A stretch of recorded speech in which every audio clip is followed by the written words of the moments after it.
फिर आने वाले समय के लिए हम योजनाएं बनाते हैं। बिल्कुल सही कह रहे हैं यार, जबरदस्त बात है कि इंसान ऐसे ही करता है। जीवन बीत जाता है, बिल्कुल, जिंदगी गुजर जाए।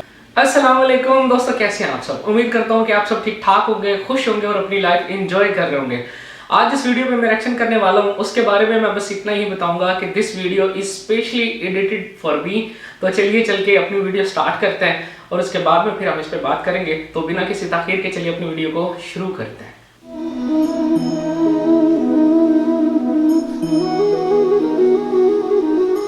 जगत में प्रत्येक व्यक्ति को किसी न किसी प्रकार की निर्बलता अवश्य होती है। सही बात है। जैसे कोई बहुत तेजी से दौड़ नहीं पाता तो कोई अधिक भार नहीं उठा पाता, सही। कोई असाध्य रोग से पीड़ित रहता है तो कोई पढ़े हुए पाठों को स्मरण में नहीं रख पाता। ये भी सही है। ऐसे अनेकों उदाहरण और भी हैं।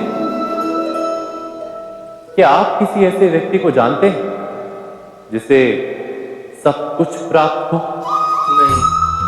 और हम जीवन की उस एक निर्बलता को जीवन का केंद्र मानकर जीते हैं? इस कारणवश हृदय में दुख और असंतोष रहता है सदा। निर्बलता मनुष्य को जन्म से अथवा संजोग से प्राप्त होती है, किंतु उस निर्बलता को मनुष्य का मन अपनी मर्यादा बना लेता है। सही। किंतु कुछ व्यक्ति ऐसे भी होते हैं जो अपने पुरुषार्थ और श्रम से उस निर्बलता को पराजित कर देते हैं। क्या भेद है उनमें और अन्य लोगों में? यह आपने कभी विचार किया? सरल सा उत्तर है इसका। जो व्यक्ति निर्बलता से पराजित नहीं होता, जो पुरुषार्थ करने का साहस रखता है हृदय में, वो निर्बलता को पार कर जाता है। सही। अर्थात निर्बलता अवश्य ईश्वर देता है, किंतु मर्यादा मनुष्य का मन ही निर्मित करता है। स्वयं विचार कीजिए। सही।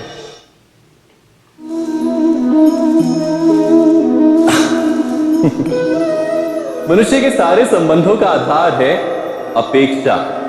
पति कैसा हो जो मेरा जीवन सुख और सुविधा से भर दे? पत्नी कैसी हो जो सदैव मेरे प्रति समर्पित रहे? सही कहा। संतान कैसी हो जो मेरी सेवा करे, मेरा आदेश माने? बिल्कुल सही कह रहे हैं। हर इंसान ऐसे ही चाहता है। मनुष्य उसी को प्रेम भी कर पाता है जो उसकी अपेक्षा पूर्ण करता है। बिल्कुल सही बात है। और अपेक्षा की तो नियति है भंग होना। कैसे? क्योंकि अपेक्षा मनुष्य के मस्तिष्क में जन्म लेती, कोई अन्य व्यक्ति उसकी अपेक्षाओं के बारे में जान ही नहीं पाता। सही। पूर्ण करने की प्रामाणिक इच्छा हो तब भी कोई मनुष्य किसी की अपेक्षाओं को पूर्ण नहीं कर पाता, और वहां से जन्म लेता है संघर्ष। सही कहा। सारे संबंध संघर्ष में परिवर्तित हो जाते। पर मनुष्य अपेक्षा को संबंध का आधार ना बनाए और स्वीकार करे केवल संबंध का आधार, तो क्या ये जीवन स्वयं सुख और शांति से नहीं भर जाएगा?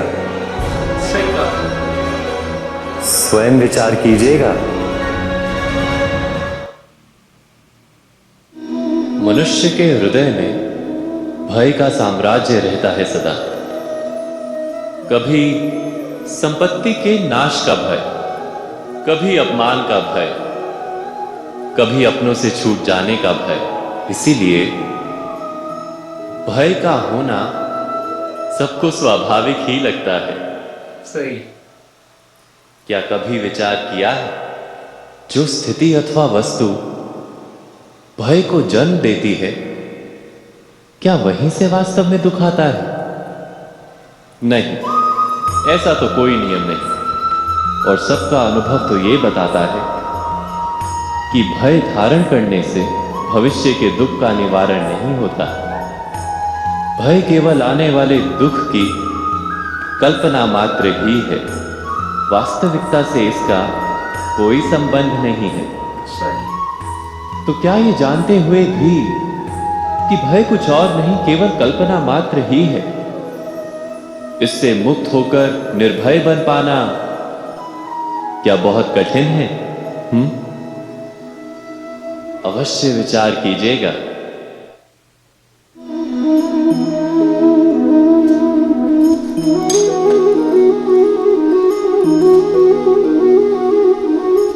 भविष्य का दूसरा नाम है संघर्ष। हृदय में आज इच्छा होती है और यदि पूर्ण नहीं हो पाती तो हृदय भविष्य की योजना बनाता है। भविष्य में इच्छा पूर्ण होगी ऐसी कल्पना करता रहता है, किंतु जीवन ना तो भविष्य में है ना अतीत में। जीवन तो इस क्षण का नाम, अर्थात इस क्षण का अनुभव ही जीवन का अनुभव। पर हम ये जानते हुए भी इतना सा सत्य समझ नहीं पाते। या तो हम बीते हुए समय के स्मरणों को घेर कर बैठे रहते हैं, या फिर आने वाले समय के लिए हम योजनाएं बनाते रहते हैं। और जीवन जबरदस्त बात है कि इंसान ऐसे ही करता है, जीवन बीत जाता है। बिल्कुल, जिंदगी गुजर जाएगी। एक सत्य यदि हम हृदय में उतार लें कि ना हम भविष्य देख सकते हैं, ना ही भविष्य निर्मित कर सकते हैं। ये बात भी सही है। हम तो केवल धैर्य और साहस के साथ भविष्य को आलिंगन दे सकते हैं, स्वागत कर सकते हैं भविष्य का। तो क्या जीवन का हर पल जीवन से नहीं भर जाएगा? स्वयं विचार कीजिए। पूर्वजों की इच्छा, आशा, महत्वाकांक्षा, क्रोध, बैर, प्रतिशोध, यही सब आने वाली पीढ़ी की धरोहर बनते हैं। सही बात। माता पिता अपनी संतानों को देना तो चाहते हैं समस्त विश्व का सुख, पर देते हैं अपनी पीड़ाओं की संपत्ति। देना चाहते हैं अमृत, पर साथ ही साथ विष का घड़ा भी भर देते हैं। सही कह रहे हैं। आप विचार कीजिए, आपने अपनी संतानों को क्या दिया आज? अवश्य प्रेम, ज्ञान, संपत्ति आदि दिए, पर क्या साथ ही साथ उनके मन को मैल से भर देने वाले पूर्व ग्रह नहीं दिए? अच्छे बुरे की पूर्व निर्धारित व्याख्याएं नहीं दी? व्यक्ति का व्यक्ति के साथ, समाजों का समाजों के साथ, राष्ट्र का राष्ट्र के साथ संघर्ष क्या इन्हीं पूर्व ग्रहों से निर्मित नहीं होते? हत्या, मृत्यु, रक्तपात क्या इन्हीं पूर्व ग्रहों से नहीं जन्मते? अर्थात माता पिता अपनी संतानों को जन्म के साथ मृत्यु का दान भी देते हैं। बिल्कुल सही कह रहे हैं। प्रेम के प्रकाश के साथ साथ घृणा का अंधकार भी देते हैं, और अंधकार मन का, हृदय का या वास्तविक हो, उससे केवल भय प्राप्त होता है। सही। केवल भय। स्वयं विचार कीजिए।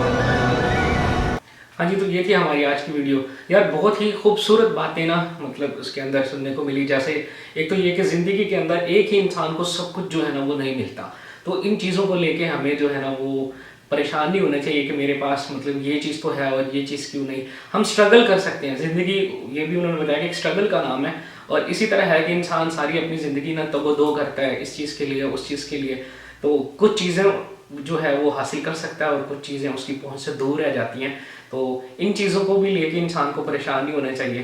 तो और इसी तरह के बहुत सारी चीज़ें ऐसी होती हैं कि जो हम मतलब ना चाहते हुए भी हमारे थ्रू से हमारी अगली पीढ़ियों को जो है ना वो मिलती हैं। मसलन जैसे आपने देखा होगा कि कई कुछ लोगों के अंदर जो है ना ख़ानदानी दुश्मनियाँ चलती हैं, और कुछ फैमिलीज़ के साथ आपके पुराने ख़ानदानी मरासम होते हैं। तो इसी तरह ये चीज़ भी पेरेंट्स से जो है ना आगे ट्रांसफ़र होती हैं। तो इसी तरह की बातें इसके अंदर जानने को मिली जो हमारी कॉमन लाइफ का हिस्सा है। तो आज की वीडियो में बस इतना ही। अगली किसी वीडियो में मिलते हैं, तब तक अपना बहुत सारा ख्याल रखिएगा और चैनल को सब्सक्राइब ज़रूर कर लें ताकि मेरी आने वाली वीडियोस आप तक बाकायदगी से पहुंचती रहें। अपना बहुत सारा ख्याल रखिएगा। अल्लाह हाफ़िज़।